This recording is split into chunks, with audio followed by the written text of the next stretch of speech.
खर्चा करेबू हम उतना खर्चा करब। ओकरा खातिर हम भागल ना हई।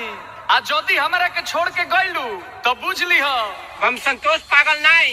बन बुझे ज्यादा तू चिराई उड़न बाज हो तो बुझ ली हम हई रंगा बाज हो। बुझ ली हम हई रंगा बाज हो। तू जानत हुआ कि हम ग्रेड ए पढ़ नहीं।